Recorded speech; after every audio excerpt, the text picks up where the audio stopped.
Hello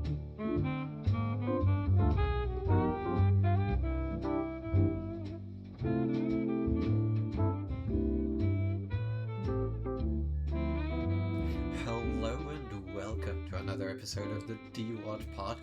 I am your urban smorgasbord. And I am Jim with a G, and we're here to finish up Love Death Robots Season 2 on the Dewatch Podcast. And we have watched Pop Squad. Yeah, podcast. What? And of course, we have our usual recommending this episode or not. You seem contemplative Yeah, today, Jorgen. I'm not sure. I think it might be a no for me. Really? It's a mild yes for me, actually. Well, with those split opinions, things can only get heated from here. But before we get to that, Let's get to some utter heat. yeah, that's right. It's the content warnings. I think both of our ideas of how to be a podcaster is drawn from, like, sports commentators in a strange way. I suppose. Well, no, I listen to a lot of podcasts, as we've established. We have a content warning for violence. And child murder. I feel like you give me the harder, content warnings to do. Not on purpose. It's a very straightforward episode. There's a very distinct bad thing that happens. Yeah.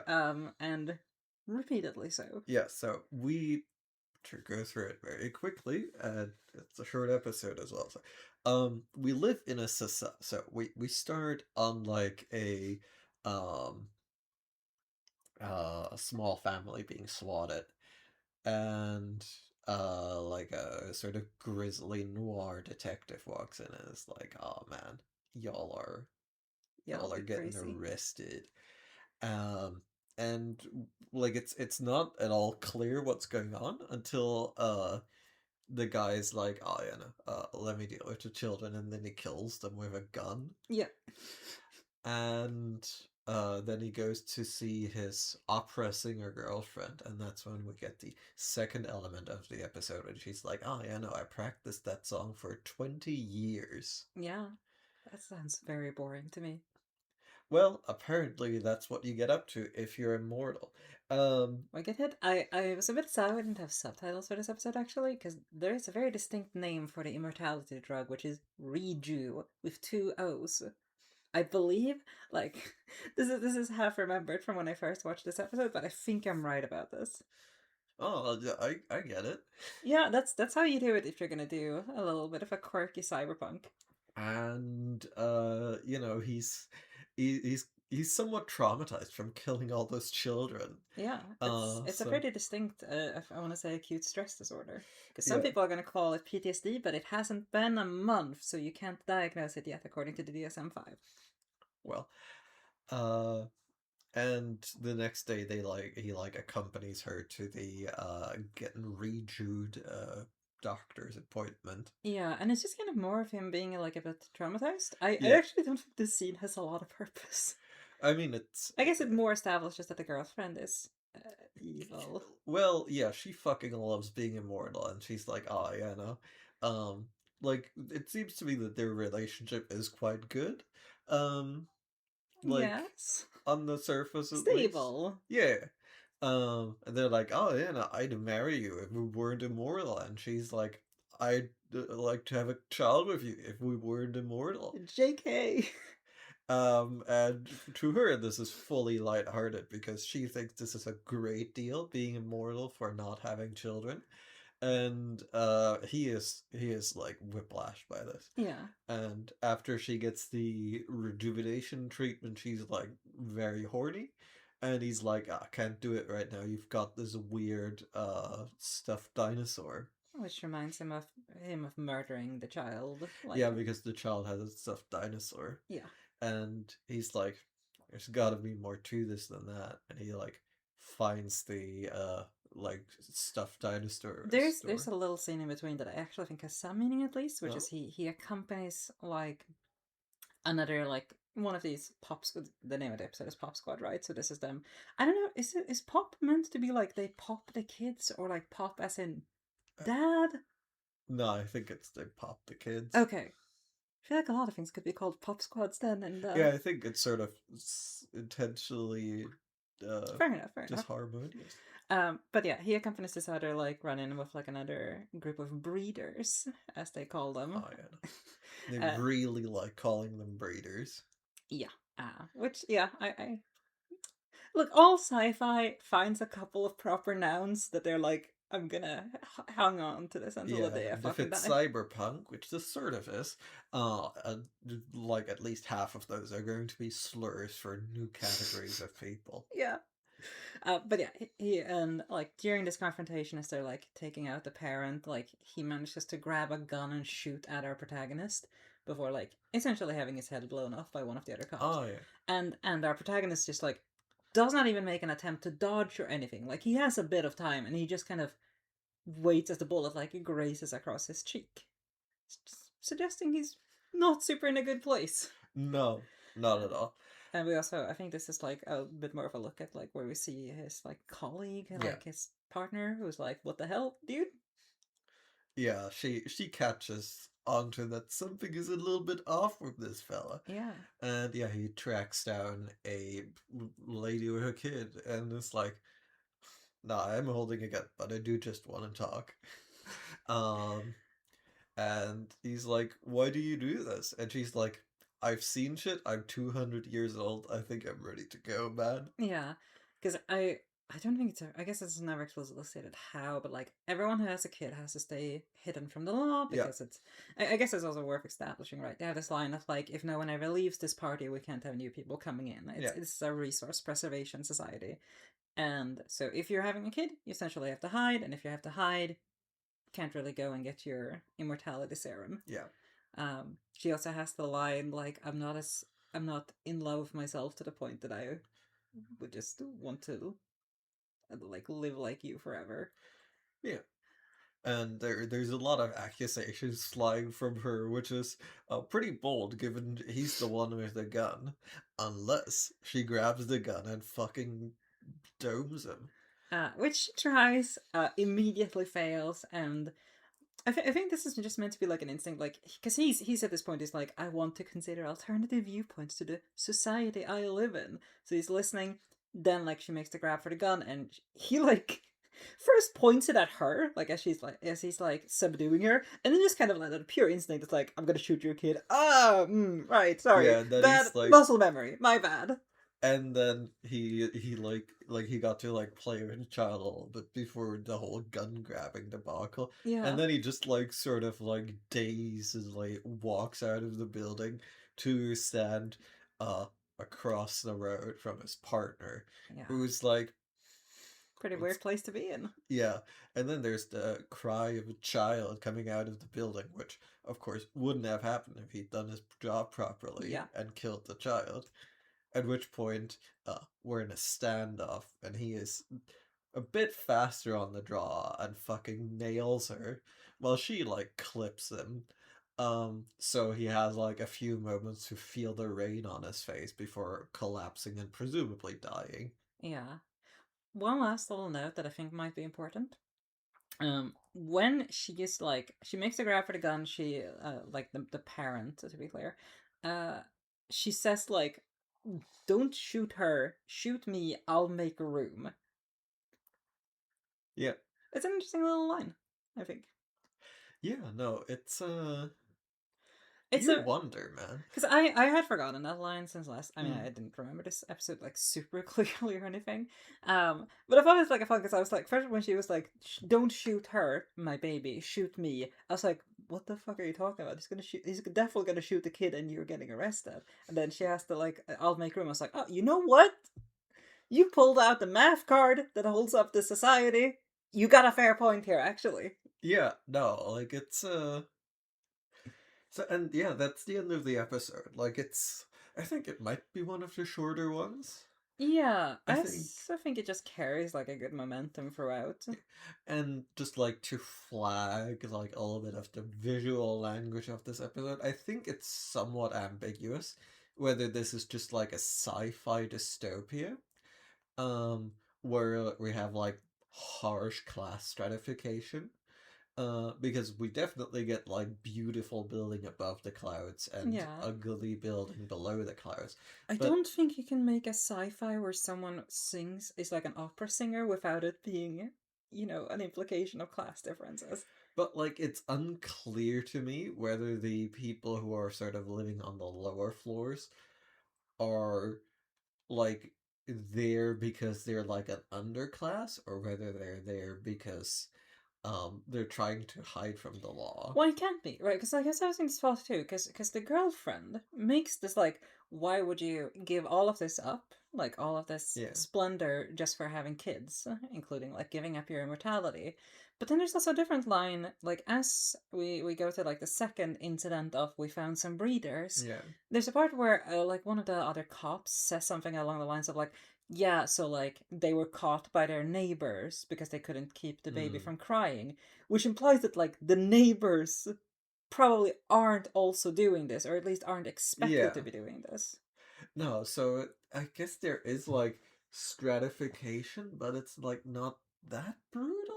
Like we're never like given any like view on what the fuck the underclass is up to. Yeah, there we get two views, right? Well, like we get immortal upper class and we get breeding underclass, but there is like there's another part in this Venn diagram, right? Or like Yeah. in this diagram in general, right? Like where it says the like non-breeding underclass, the people who live next door to the guys having Yeah. kids. Yeah, the fucking narcs. It's very strange because like Yeah. I know. Maybe we just have to accept that, but like, it does make the line of like, why would you give all of this up to be like, well, some of them are just poor. Some of them aren't poor because they have kids. Some of them are just poor, And seemingly. another like odd class element is that like our detective seems to belong to the upper class, Yeah, but like sort of wades down and is like, all right, time to do my part for society, killing children. And like that's odd as well because like cops usually are like sort of separated from like the actual upper classes. So yeah, there's like a lot of like odd class dynamics going on here that I like can't really like put a finger on like what they're actually trying to convey. yeah. I think if I had to try to like construct a sensible theory here, it's that like maybe this immortality thing is available to everyone, but you can still be poor and immortal. Um, but it would have been an interesting area to explore. I just don't think we get that right. Like the fundamental conflict isn't including the narc class, right? Yeah. It includes the upper immortals and the lower breeders. Those are the two classes that are salient for the story, but clearly, like also, because there's another interesting little thing here where we get a total of 3 breeding families, which like I'm gonna say breeding so much in this I episode, and I'm feel not. like you can just not say that. We can't just not use the language of the episode. I Well, I think don't, that I feel like it's hard. 3 families that have kids. yeah. Okay, sure. I don't know. I just immersion, Jorgen, immersion. Oh, But yeah, we have 3 families with kids. The first one and the second one, both of them are like in these like tenements, yeah. right, with assumedly neighbors and such. Yeah. The last one, the last like the mother with her child, is in like I don't want to say a country house, but seemingly on the like in like an abandoned part of the city where like Yeah. greenery has overtaken it. Yeah. And that one makes more sense to me on some Yeah, level. you hide to keep the child safe. Yeah, but it is also like I guess strange in comparison to like we're gonna try to have a kid like hidden while we're surrounded by neighbors. Yeah, Like wall to wall neighbors and like these tenement blocks. I guess you just like wouldn't fucking know, you know? Yeah, I guess so. I mean, like I have very little knowledge of our neighbors. Yeah, well, no, you wouldn't know how a child works. They do say something along the lines of like, oh, they thought it was a dog at first. Yeah, no, like Are none the of these dogs people immortal? like have encountered like a child being raised in like re- recent memory, and they're like, oh yeah, no, don't know how those things work. So probably like just like pure hubris. But yeah, no, like I think, and I just like to complete the diagram for a second. We also like never get any implication that like the rich are like having children. That's the other part, right? Because if you're actually looking at class societies with like strict rules and morals, the rich are exempt, Yeah, right? no. Like, it doesn't seem that hard for one of these rich couples to be like, nah, had a kid, don't give a shit. Yeah, no, we're just gonna like pay to have a poor person killed. It's like if you look at any like one of these like highly hierarchical societies that didn't allow abortion, abortion was just like doors open for the upper class, Yeah. typically. Still is, you know. So it is a bit strange, but also like I don't know, it's meant to be a very short story.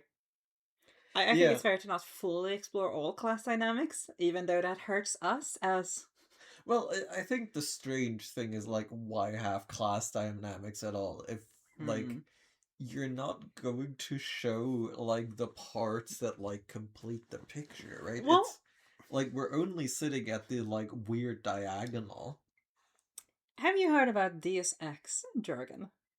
I've heard about it. Yes, I've seen some of Now, I want to explain this with a little parable of it. Deus Ex. In the first of the new Deus Exes, um, and I guess the second one, people with extremely expensive augmentations are likened to black people on occasion. Uh-huh. There is augmented lives matter. There's a lot of like similar discourse as directed towards very social minorities who are usually on the poorer side, directed at this thing that makes you directly more capable. Uh-huh. Um, Cyberpunk is not great at this. I will be fully honest. I think, obviously, a lot of Cyberpunk does come from like a very distinct interest in, like class disparities and stuff like that, as exacerbated by like corporate autocracies and stuff. But a lot of new Cyberpunk feel like that's a bit gauche. And so immediately they jump to like, oh, in many ways, we're gonna make up a new minority and just apply class, like lower classness to it. Right. Um, that's certainly a choice you can make.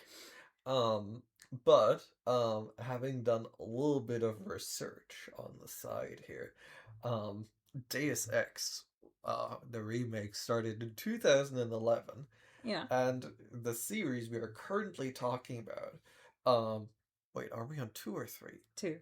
Came out in 2021. Yeah, Um, so that is 10 years to like get better at this. I'm not disputing that. I All also right. don't think it's isolated either, to be clear. Yeah, no, but like it it makes it really hard to look at this thing and go like I know what's going on here. No, fair enough. But like I do think this is a pattern in some types of Yeah. cyberpunk that doesn't really want to connect to like actual classes and just be like, I want to talk about sci-fi, I want to talk about cool sci-fi. I like the aesthetics of oppression, so we're just gonna be like, and the psychics are poor, Yeah. you know? That would make you poor. Um I think it's a particularly like strange one because like we just like straight up in our current world do not have like a heritable or rather like genetic differences of ability in that way. Yeah. Right? We just don't have like, oh yeah, no, these people are like categorically better at stuff. Like racists like to say so, and they do have the sense to say, and we're better because we're on top. Um which like basic logic credit on that one, I guess. On like coming up with a like remotely coherent lie. First time you get like $100,000 for a birthday present, you're like, you're right, I am better. I am 5 years old and I am better than the poors. But like I think this is the interesting part why I wanted to do this episode of it. Cause I've thought about this a lot, Mm, uh semi recently, over the last like, I don't know, 6 months to a year. The absolute shift in opinions about fertility and how it connects to class, right? yeah. Like we have what is it, like the population bomb is from like the 60s or 70s. Like we've Hmm. been doing Malthusianism for like half a century as like the pores are breathing too much. And then in the last like No, a lot longer than that. I know, but I don't know. I think there's a particular set of like when you stopped appearing like you're doing eugenics, Yeah, but you still want to do Malthusianism. I think that's the current, or like that was the branch that started happening with like the population bomb. I guess. But then obviously, like it's a bit of back and forth because idiocracy is like another one of these, and it's immediately back to eugenics. Well, it's all eugenics. Well, I know, but like I think that one is a bit more straightforward. Eugenics. I think Idiocracy thinks it's not eugenics, but go on. Point being, I think in the last 3 to 4 years we've immediately had like, holy shit, we're not having enough kids, and Yeah, that's also driven by the rich. Where you yeah, have all of these insane rich people who are like, I'm just gonna start doling out my sperm, like for efficient, and I'm sorry, breeding, because that's how they conceptualize it. yeah. No, there are just like a few rich people who are like, I'm going to like spend a lot of my money on having like 100 offspring. Which, like, what do you think is going to happen? Uh, Apart from probably like a very interesting inheritance court at some point. Um, Graduating from law school, spending your entire career on one person's inheritance, being like, oh boy. But like I think it's so fascinating to watch this, which is like I want to say this episode, and like it's based on a previous short story, I Mm, believe, much like the other yeah, like Love Death Robot stories. So it goes back a little bit further. But this episode is coming out like right before this like shift in public perception about like, oh no, we actually need to have 15 times as many kids as we're having. Like that like just pendulum swings. And in yeah, particular, this episode very much seems to posit that like we have an unnatural society and then we have our natural desire to have kids yeah. that will eventually break through once we like strip away the artifice of the upper classes and stuff like that. And nowadays we're like, we cannot encourage people enough to have kids Well, because everything's fucked. no, right? Like, I think there's like, there is an interesting problem actually at the heart of this, Mm, where like, the sort of like woke position is like, well, um, the reason people are not having like a replacement rate number of children is because like it really fucking sucks to have children, mm, right? We do not give people like enough financial support. We do not give people support of like sufficient amounts of like any kind. Like education is chronically underfunded. yeah, Like the list goes on and on and on. And part of this, of course, is because like raising children is like services, and services do not scale with technology. yeah, So it just becomes like really expensive in a rich society. Or rather, it like stays expensive as opposed yeah, to other things, which get cheaper. Um, and so the woke argument goes like, listen, people are not having children because the material circumstances like really suck for having children, and that's correct, right? That is plainly correct. yeah, Um, but there is like the interesting question, which is not like situationally relevant, but is like unanswered, which is like, well, what do you do if you like if like people do not have enough children uh to like keep society going? mm-hmm. Um uh, right, either or like if they once you actually enable them actually go like, oh yeah, no, I would like to have 3 to 6 children. Um and don't we don't have to deal with those problems because like the actual problems are much stupider. It's Mm-hmm. like we refuse to both like make it good to have children and let immigrants Mm-hmm. in lieu of having children. Um right, and that's the stupid reality we live in. But like if we address those problems, there are other problems that we might run into that like really like cause some like moral clashes between like say the sort of like standard progressive instincts. And I don't think like anyone has like reckoned that much with those. Um I think it's largely a prioritization question because of the fact that we have yeah. the stupid problems first. Yeah, but like it. in fiction, you can entertain those. And in this fiction, we have like run into a society that has gone like, what if we like invented more stupid problems?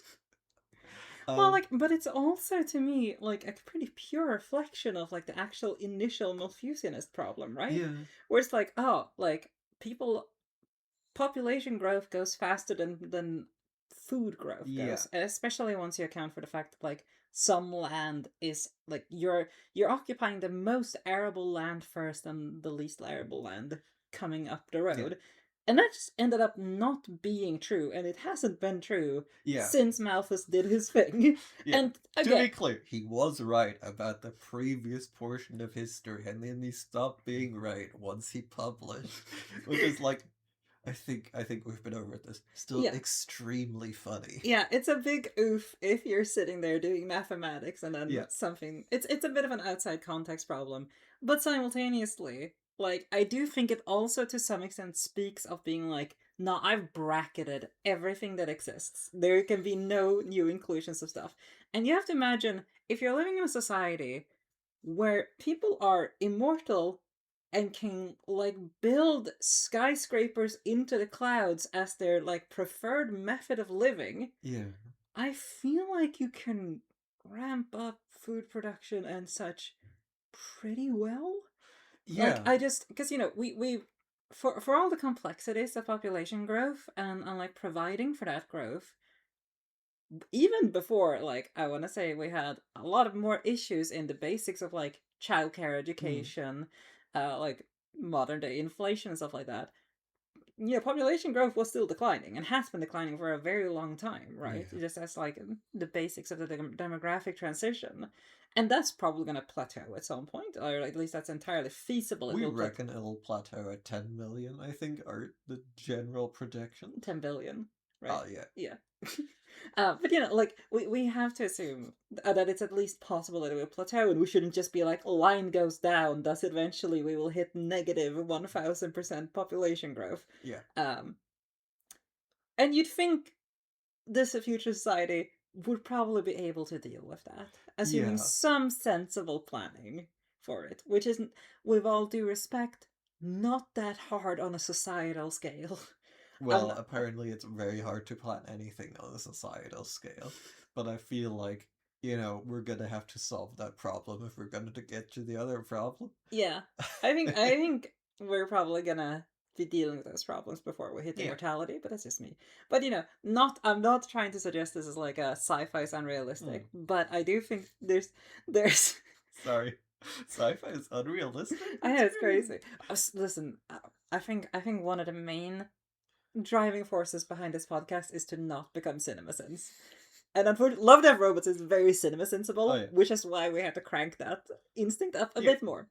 But yeah, like you would just, I feel like the analysis here is that on some level, this will be fixed unless you make this into the cultural institution, right? Like Yeah. I think about this sometimes in the context of like a welfare state, right? Where we have all of these bureaucratic mechanisms to be like, no, you have to be worthy, right? Like which Yeah. is a completely like cultural instinct to be like, we have to judge you based on your fucking like trials. Yeah. And that's kind of what I get from this on some level. That like it's not about what a society can actually produce. It's not about the mathematics. That is just cover for like you have to prove yourself worthy of immortality by not having kids.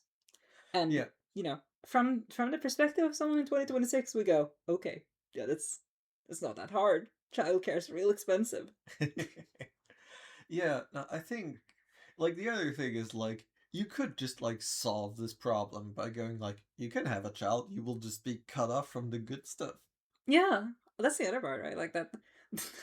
It turns out because I guess they have again the line of like if nobody ever leaves this party, we can't let new people in. It turns out that you can just work the operators backwards and say if you're bringing new people to the party, you also have to leave, which is how human living worked before immortality. Yeah, no, and like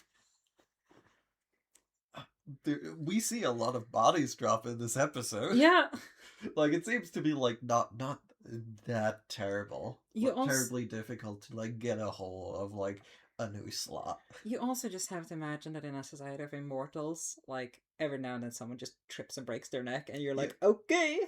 And Um, you know, they all drive flying cars, which like has gotta be like a ploy to like keep a little bit of cycling alive. you have to imagine there's just a very functional system of child coupons that you get in a queue, you wait for some idiot to be like, I think I can skateboard off of this roof, and then you're like, sick, little Timmy's in the world now, and you're good. Yeah, and every now and then you get twins, and then one of you has to, you know, get cut off. That would be fucked. That's almost its own short story there you could write. Like the twin, you go to the like fucking maternity ward, or like you have twins, and you just look at each other like, uh-oh. Rush for the scalpel in the nearby drawer. But yeah, I also think we should at least temporarily headbutt a central thing here. But this is another episode of immortality is bad, and I don't know if I want to go into that in any depth, because I think we on this podcast have discussed this before and come out on, nah, that's kind of dumb. Yeah, no, I think it's a good literary tool to discuss problems with the current class society, and this episode like gestures at like, yeah, class is happening anyway. Wouldn't it be fucked up if your job was killing children? That would probably traumatize you, and like it really falls short. Yeah, I also think it's just a pure defense mechanism, and I think it's fine, but like, have the psychological flexibility that when they put the immortality serum on the market for $10, just be like, okay, I'm okay with editing my prior beliefs. Yeah, no, listen, I'm ready now. Give Me me the too. juice. But it's like it's the same way. It's like it's adaptive, I think, to have a belief in hard work for yourself. But the moment they're like, here's a robot who does your job and you will get paid, you will live a better quality of life, you should just be like, okay, no longer a Protestant. Go ahead. I'm going to make a micro RPG now that sells to 10 people. Welcome to post scarcity. Hell yeah, dude. I'm going to write my novel just after I finish all the video games I've been piling up. Just the moment you get like finally relieved from having to work, and you just have like an orgy of podcasts and all the video games you bought on Steam sales 40 years ago. That's horrific. No, I'm okay. I'm back actually. Maybe hard work is universally good. Yeah, listen, you just gotta get like 40 years of working out of your system. And then you're like, after like another 40 years of leisure, you're like, all right, I'm back.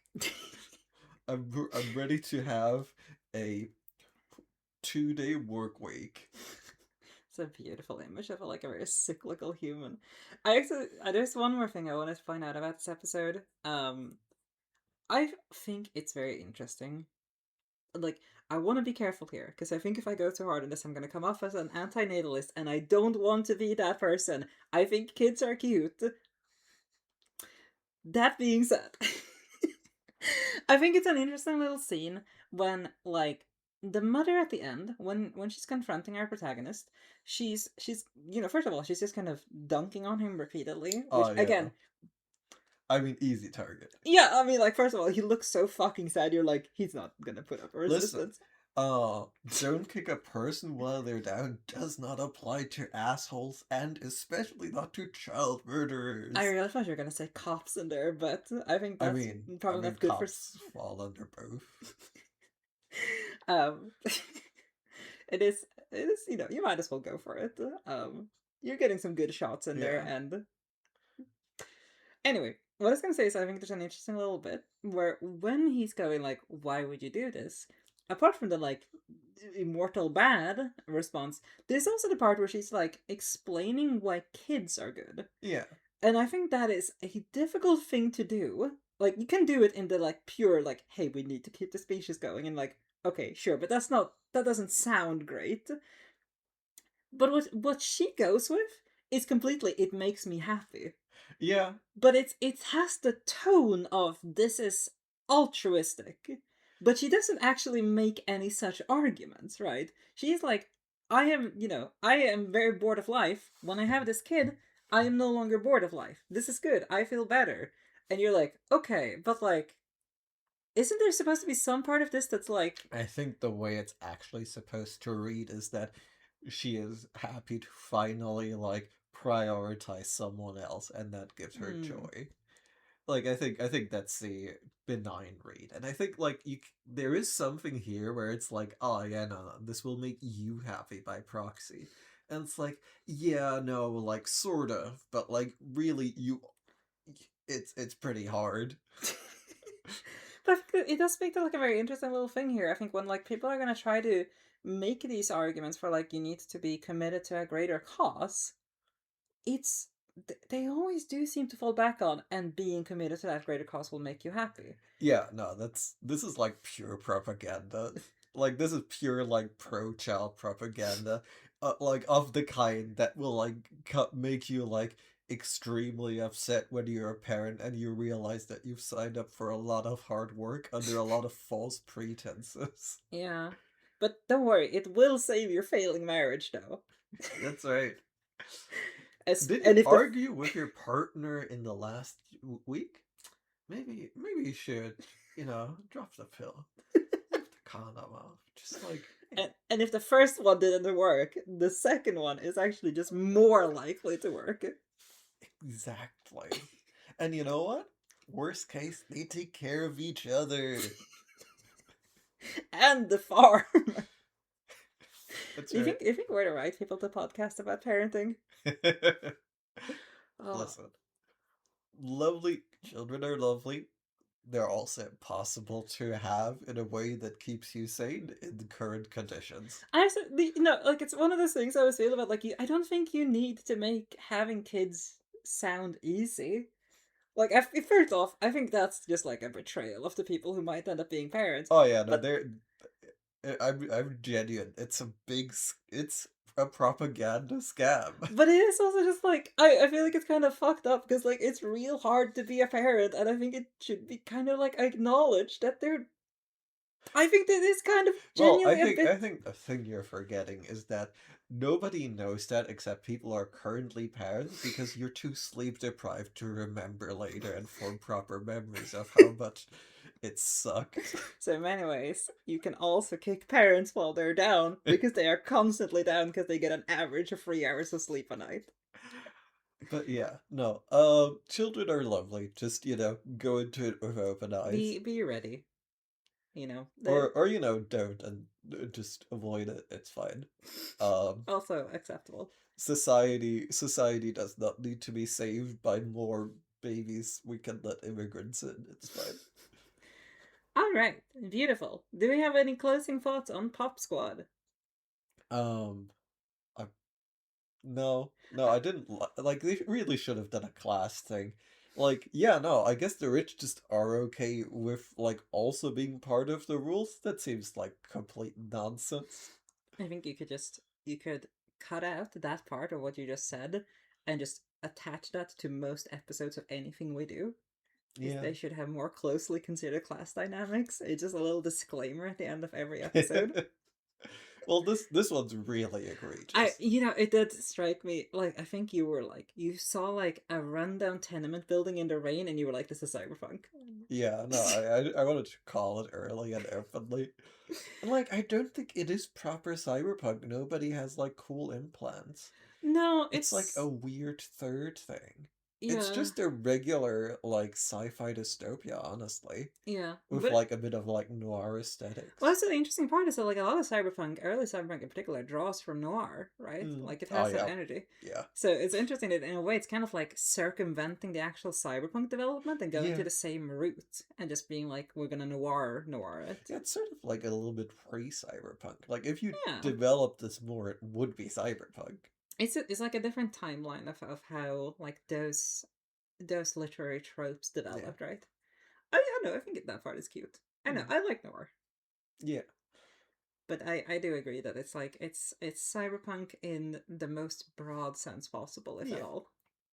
No, I honestly don't think it is. Um, I'm trying to think of a good kid there's not even child corporations. Yeah, I was gonna say that too. Child punk. But yeah, thank you so much for listening.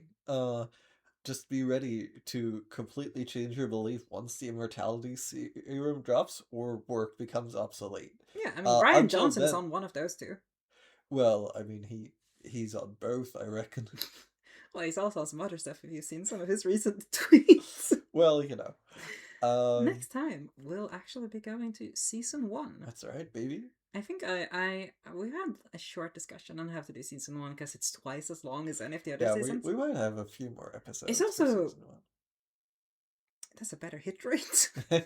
I'm just gonna say, especially compared to like season 4, and I want to say more sci-fi as well. So I actually think we have a broader repertoire here. Alright. But I do think we're gonna start with Sonny's Edge. Alright. And there you go. So thank you so much for listening. And we'll see you on the other side.